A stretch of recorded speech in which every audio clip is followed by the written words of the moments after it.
မင်္ဂလာပါအခု2026ခုနှစ်ရဲ့အီရန်စစ်ပွဲအခြေအနေမှာလူပြောအများဆုံးဖြစ်လာတာကတော့ခတ်လူမျိုးစုတွေအကြောင်းပါပဲဒေါ်နယ်ထရမ့်နဲ့နူတန်ယာဟူတို့ကခတ်တွေကိုအီရန်အစိုးရကိုတိုက်ဖို့တောင်းဆိုနေကြပါတယ်ဒါပေမဲ့ခတ်တွေဘက်ကတော့အယမ်းကိုစိုးရိမ်နေကြပါတယ်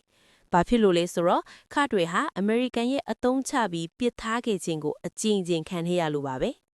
သူတို့ဟာဘသူတွေလဲသူတို့မှာဘလို့နာကြီးစရာတမိုင်းကြောင်းတွေရှိခဲ့တယ်လေဒီနေ့ဗီဒီယိုမှာအသေးစိတ်ပြောပြသွားပါမယ်။ခါတွေဆိုတာအရှိလေပိုင်းမှာကိုပိုင်နိုင်ငံမရှိပဲပြန့်နှံ့နေထိုင်ကြပဲအကြီးမားဆုံးလူမျိုးစုကြီးပါ။လူဦးရေနဲ့15သန်းကနေ45သန်းအထိရှိပါတယ်။သူတို့ဟာအီရန်၊တူရကီ၊အီရက်၊ဆီးရီးယားနဲ့အာမေးနီးယားနိုင်ငံတွေရဲ့နယ်စပ်ဒေသတွေမှာနေထိုင်ကြပါတယ်။ Ottoman Empire ဖြိုခွဲပြီးကတည်းကသူတို့ဟာကိုပိုင်နိုင်ငံထူထောင်ခွင့်မရပဲနိုင်ငံအသီးသီးရဲ့ဖိနှိပ်မှုကိုခံခဲ့ရတဲ့သူတွေပါ။ခါတွေရဲ့တမိုင်းမှာအသေးအနာဆုံးကတော့အမေရိကန်ရဲ့သစ္စာဖောက်မှုကိုခံခဲ့ရတာပါပဲပထမအကျင့်1993ခုနှစ်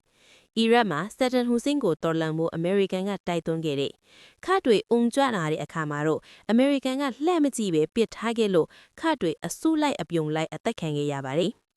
ဒုတိယအကျင့်2018ကနေ2019အထိ ISIS ကိုတိုက်တွန်းကခါတွေဟာအမေရိကန်ရဲ့အကောင်းဆုံးမဟာမိတ်ဖြစ်ခဲ့တယ်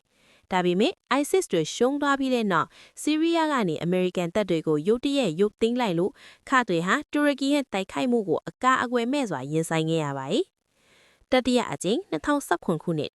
အီရတ်ခါတွေလွတ်လပ်ရေးအတွက်စန္ဒခံယူခွဲလို့တော့လေအမေရိကန်ကအတိအမှန်မပြုခဲ့ပါဘူး။အခုလဲအီရန်စစ်ပွဲမှာ CIA ကအီရန်ခါတွေကိုလက်နက်တပ်ဆင်ပြီးအီရန်အတွင်းပိုင်းမှာစူပူမှုတွေလုပ်ဖို့စီစဉ်နေတယ်လို့သတင်းတွေထွက်နေပါတယ်။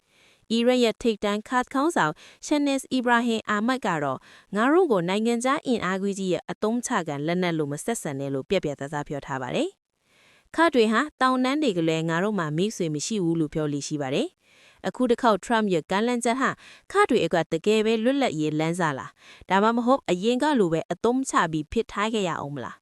ခင်ဗျားတို့ကတော့ဘယ်လိုမြင်ကြလဲခါတွေအနေနဲ့အမေရိကန်ကိုထပ်ပြီးယုံကြည်တဲ့လားကွန်မန့်မှာဝင်ရောက်ဆွေးနွေးပြီးသွားကြပါအောင်ဗီဒီယိုကိုကြိုက်နေတဲ့ like နဲ့ subscribe လုပ်ထားဖို့မမေ့နဲ့အောင်နော်နောက်ဗီဒီယိုမှာပြန်တွေ့ကြမယ်